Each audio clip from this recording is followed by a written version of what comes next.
Lately, I've been complaining about 2023 being a bad movie year after bad viewing experiences with Killers of the Flower Moon and The Killer.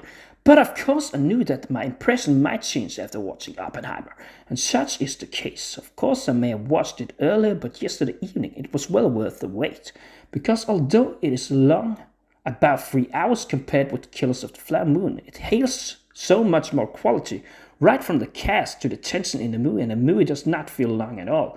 You are entertained so much, you never think about the running time. And like Christopher Nolan's best work, The Dark Knight and Dark Knight Rises, he is able to keep you entertained for the whole movie.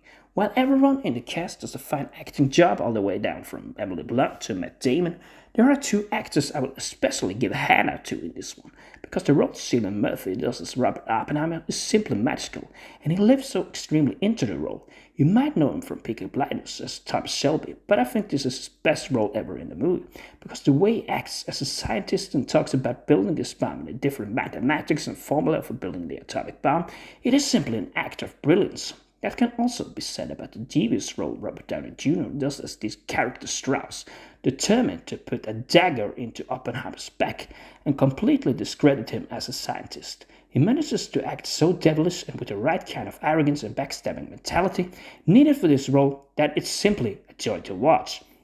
It is impressive how Nolan manages to build tension in this movie, right from planning to the actual execution of the atomic bomb. The core reason why watching it is such an intense experience is because you literally see into the mind of Oppenheimer as the atomic bomb is about to launch. How Nolan has done this is simply a piece of artwork, and it looks a little bit like what was also done in the movie Under Suspicion from 2000, but here it is done in a much more intense way, telling about the events at the same time as it unfolds, by splitting the screen in an effective way to have two images at once. So much anticipation was laid down into this movie, and there's so much good acting to back it up, not just from the standout performances, but every actor in the cast are allowed to shine in a way here you know that Nolan has picked them for the right reasons, not just to support some agenda. Every actor in this movie is there because they need to be there in order to make a good movie, and that's simply how you pick a good cast. A core principle many movie directors or studios these days just don't understand.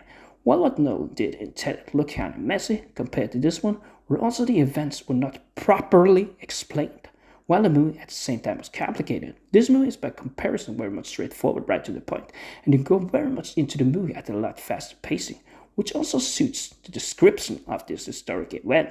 Although it may be easier to base a movie in something that has already happened, I can't really think of any director that would have done this movie better, because it is so nicely explained, fine polished, fine-tuned, and it is miles above the quality created by a lot of movies these days, which just lack the edge, and many directors just lack the finesse and tension Nolan is able to create.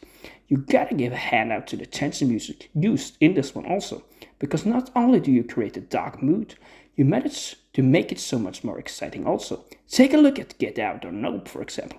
Of course, two completely different movies from this one, but there you manage to create a mood, but you don't manage to make it that exciting and suspenseful like Nolan does in this one.